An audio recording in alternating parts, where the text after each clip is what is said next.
Channel. ఈరోజు మనం దోసకాయ పచ్చడి ఎలా చేయాలో చూద్దాం.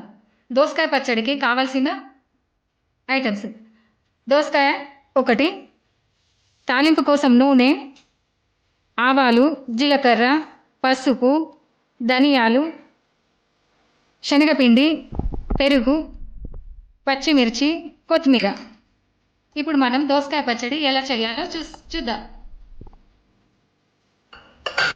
స్టవ్ ఆన్ చేయాలి. స్టవ్ పైన ప్యాన్ పెట్టుకోవాలి. ఇందులో ఆయిల్ వేసి ఆయిల్ గరం అయిన తర్వాత కొన్ని ఆవాలు వేయాలి.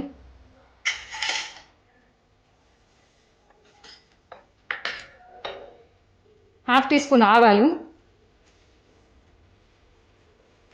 హాఫ్ టీ స్పూన్ జీలకర్ర. ఆవాలు జీలకర్ర చిటిపట్టలాడేదాకా ఆగాలి.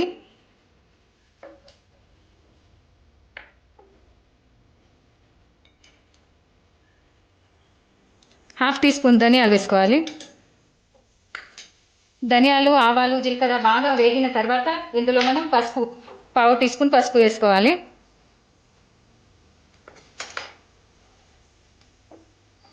ఇవన్నీ బాగా ఫ్రై అయిన తర్వాత ఇందులో ఒక టేబుల్ స్పూన్ శనగపిండి వేసుకోవాలి.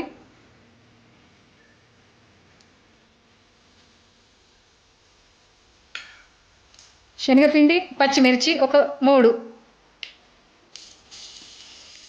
బాగా ఫ్రై చేయాలి.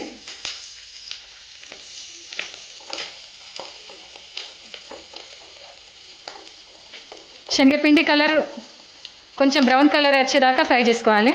బ్రౌన్ కలర్ వచ్చిన తర్వాత అప్పటి వరకు పచ్చిమిర్చి, శనగపిండి 2 ఫ్రై అయిపోతాయి. ఫ్రై అయిన శనగపిండితోనే ఆయిల్ అవి అన్నీ దోసకాయ పచ్చడిలో వేసుకోవాలి.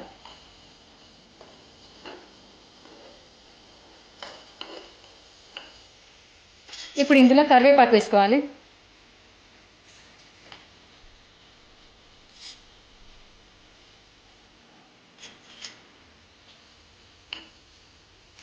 దోసకాయ పచ్చడికి శనగపిండి వేయడం ఎందుకంటే శనగపిండి బాండింగ్ కోసమే.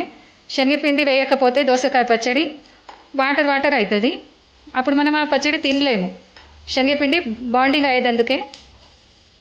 ఇప్పుడు శనగపిండి, పచ్చిమిర్చి అన్నీ బాగా ఫ్రై అయ్యాయి.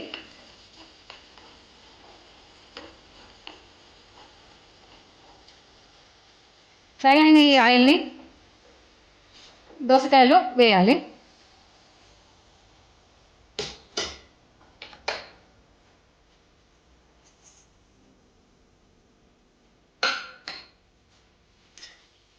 బాగా కలపాలి.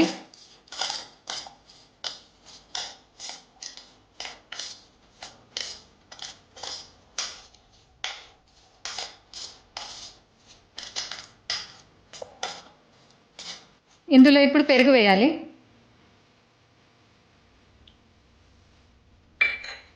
పెరుగు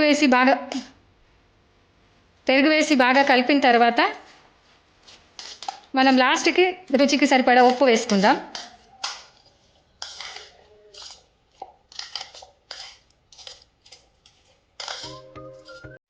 దోసకాయ పచ్చడి రుచికి సరిపడా ఉప్పు వేసి కలుపుకోవాలి.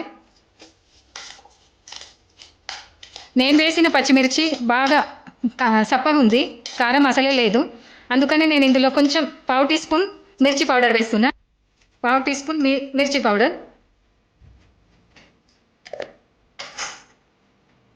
ఇప్పుడు బాగా కలుపుకోవాలి.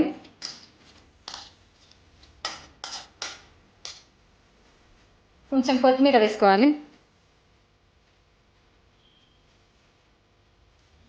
మనం ఇప్పుడు దోసకాయ పచ్చడి తినడానికి రెడీ అయింది.